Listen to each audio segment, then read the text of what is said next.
In the future, humans don't go outside anymore and instead send out androids called surrogates to go through their daily routines. People control their surrogates from the comfort of their homes by using special chairs that connect them to the androids through neuropathic signals. If the surrogate is damaged, the person doesn't feel any pain, but they do experience all the pleasures the surrogates engage in. This allows people to make their surrogates all kinds of crazy stunts. They also can choose how they look, and now everyone on the streets looks young and beautiful. Crime and sickness quickly go down and society is losing its hate. However, a group of people called dreads think surrogates equal living in a lie, so they fight against their use and live in small isolation zones. Their leader is known as the Prophet, and he often makes broadcasts asking people to leave the chairs behind. One night in the city, a rich guy goes to a club and jumps into a crowd to then flirt with a woman, who he takes to an alley so they can share some kissing. At that moment, a strange figure shows up and electrocutes both of them, destroying the surrogates before escaping away on a bike. The killer drives so fast that it causes a car to flip and crash. Moments later, FBI agents Peters and Greer arrive at the crime scene. A cop informs them that the male victim isn't a registered surrogate but the female one is, however the owner hasn't made any reports. Both surrogates' eyes have been burned out and the memory chip on the male one is fried, but Greer still takes it to analyze it. Then the agents get into the apartment of the female surrogate's owner, only to find him dead with a bleeding nose. When they check the controllers, they discover that the last thing the female surrogate saw was her partner's eyes burning down before the feed was cut off. Afterward, Greer goes home and gets a glass of water to himself, confirming he also uses a surrogate. While the android parks itself in the closet, the real Greer leaves the control chair and enters a kid's room, where he stares at a picture of him with his wife and their child. Next, he checks on his wife Maggie, who communicates with him through her surrogate. Greer wants to take a vacation without using the android bodies. He wants to travel for real. He also points out they haven't actually been together for a while, only their surrogates meet each other, and Maggie says it's better this way. The next morning, some students find Jared dead and covered in blood on his chair, meaning he was the person behind the destroyed male surrogate. Moments later, Greer's boss Andrew shares the details with the agents. 2 people have died because of an attack received by their surrogates. Later, Greer and Peters check the footage from the surrogates' memories and notice a man with a weapon, so they conclude this was probably homicide.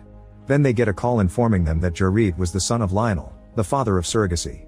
His company VSI, or Virtual Self Industries, is one of the biggest in the world. However, Lionel was fired by his partners almost a decade ago. Since then, Lionel has been a recluse. The agents still find his location and pay Lionel a visit. They're met by one of Lionel's surrogates, who explains he's always been estranged from Jared. He also gave Jared one of his surrogates when he went to college, hoping it could help them bond.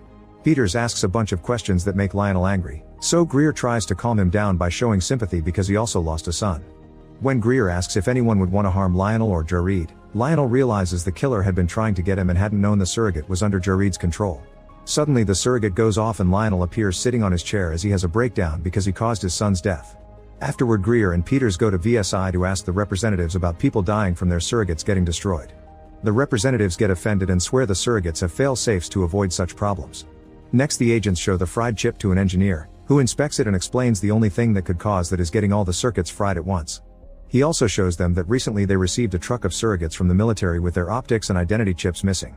The agents then go to a military camp, where a bunch of surrogate soldiers use the surrogates to fight in a war far away. When a surrogate is destroyed by a shot, the human controlling it just comes back in with a new one. A colonel tells the agents that the weapons used by the military can't affect the people controlling them. He also reveals that the military removes certain parts to keep for analysis. Later at the station, Peters finally identifies the man with the weapon as Miles, a guy who doesn't use surrogates. Soon technician Bobby, who doesn't use a surrogate either, informs them that the monitoring department has found Miles thanks to the FBI having access to all the surrogates' feeds in the city. Peters stays with Bobby to keep track of Miles' movements while Greer rushes to join the pursuit team.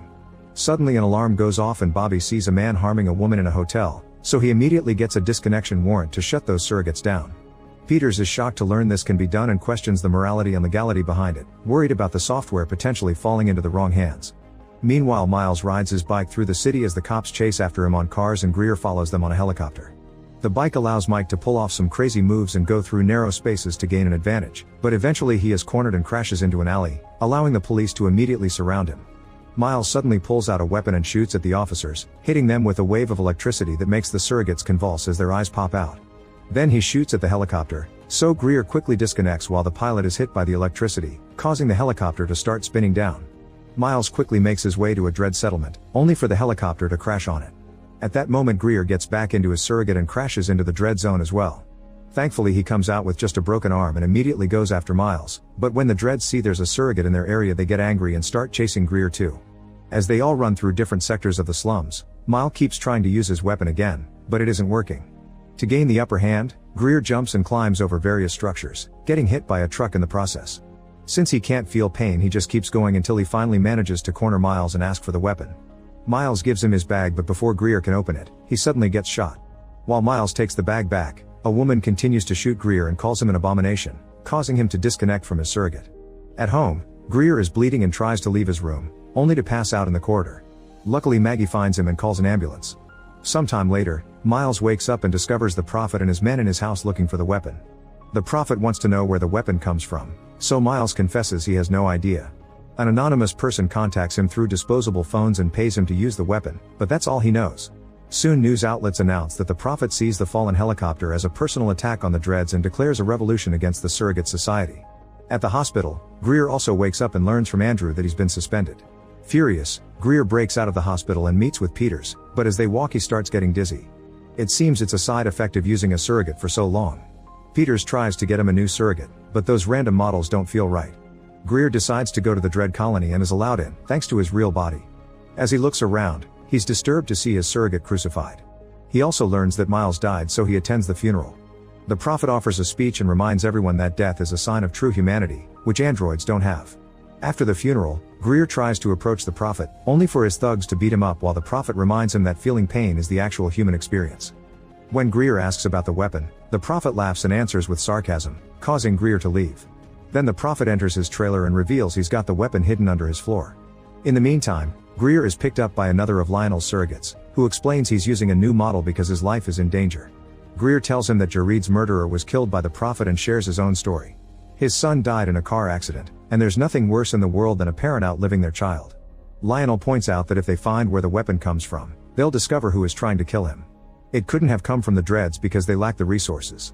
When Greer gets home, he finds Maggie having a wild party with friends. In private, he argues with her because he wants to see the real her and not the hedonist surrogate. Maggie says she's changed and it can't be done. On his way out, Greer gets frustrated and beats a partygoer up until he sees the metal under the fake skin. After Greer leaves, Maggie's surrogate goes to look at the real body on the chair. Maggie takes off the goggles and cries. Greer returns to headquarters and learns that the VSI made a weapon contract with the military, but it was terminated and the reason is classified. In the evening, a surrogate breaks into Peter's home to check all her chair recordings and learns about Bobby's software that can shut down all the surrogates. Then he shoots Peter several times before taking her system and connecting it to a new person. At headquarters, Peter's surrogate is ready to act. The next day Greer meets with the colonel again and shows him a picture of the weapon.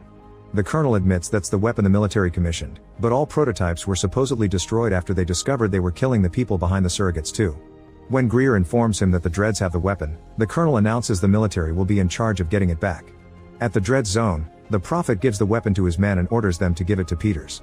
Later Greer tries to talk to Maggie about their relationship and the loss of their son. Maggie gets frustrated and points out she's only alive today thanks to the surrogate providing an escape from real life. When Greer insists on trying to discuss the matter, Maggie logs out of her surrogate and the real her takes some medicine. Soon the military is invading the Dread zone to retrieve the weapon. As the locals panic and run to hide, the Prophet and his men try to escape, only to be cornered by the soldiers. Both sides immediately open fire, but the military has more men and weapons, so the Prophet's group is quickly overpowered. The Prophet gets shot in the process, and when the soldiers approach him, they're shocked to see he's a surrogate. It turns out Lionel has been controlling the Prophet all along. Meanwhile Greer meets with Peters, who tells him Miles had been hired by Andrew to kill Lionel. Greer immediately goes to the headquarters to confront Andrew, deducing that the VSI gave him the weapon to kill Lionel for his anti-surrogate movement. When Andrew looks away, Greer stabs him in the back of the head, causing the surrogate to shut down. Then Greer checks Andrew's computer and downloads all the information related to the conspiracy. As Greer leaves the building, the real Andrew calls the other agents and tells them to arrest Greer for assault. Afterward Greer meets with Peters in her car, still not suspecting a new person is behind the surrogate. Greer explains that Andrew's files revealed Lionel is funding the anti-surrogacy movement and that he's found the codes necessary to activate the special weapon. Peters calls headquarters to tell them where to find Greer, and suddenly a truck hits them, sending the car off the road. As Peters walks away with the weapon and the access codes, Greer goes after her and a brutal chase begins that causes many accidents and lots of destruction on the streets. Peters' surrogate body allows her to dodge it with amazing jumps, and Greer ends up crashing into a store, so Peters gets to escape. Soon a bunch of FBI agents show up looking for Greer, so he hides and sneaks around to steal a car. Then he calls Bobby and asks him to shut Peters' surrogate down, but it's too late. Peters got to him first and handcuffed Bobby. Now Peters is trying to access the entire surrogate network. At that moment Andrew finds her and tries making her see reason, only to learn Lionel is controlling her. A desperate Andrew tries to convince Lionel that surrogates are good for humanity, but Lionel wants people to live like actual humans and fires the weapon to kill Andrew as revenge for his son's death. Next Peters starts uploading a virus to the surrogate network, intending to kill every person using one. Moments later Greer breaks into Lionel's house and shoots the surrogate guards to force his way inside. He searches the house and eventually finds a hidden door that he goes through, finding a room filled with surrogates, including the Prophet and Peter's killer. Lionel is in a wheelchair pointing a gun at Greer and explains that people inside surrogates are already dead anyway, so he's doing humanity a favor. The computer announces the virus upload is done, so a satisfied Lionel self-deletes with a chemical compound. Then Greer takes Lionel off the chair and connects to Peter's surrogate. He immediately calls Bobby, who gives him instructions on how to stop the virus. With only 1 second left, Greer manages to interrupt the transmission and saves all the human users, but the virus still reaches the surrogates and is about to destroy them all. Bobby wants to teach Greer how to stop that too, however Greer allows it to go on so the world can be free from the surrogates. As the virus goes active, an FBI agent arrives and shoots Peter's surrogate. Soon surrogates all over the world shut down and start falling, filling the streets and buildings with lifeless robots. Greer leaves Lionel's house and watches how people are coming out feeling woozy and confused. Once he makes it home, Greer finally gets to hug the real Maggie again. The news announced surrogates don't work anymore, but no person got hurt, so now humanity has to get used to living again. Make sure to subscribe and turn on notifications so you can watch more videos like this. Thanks for watching.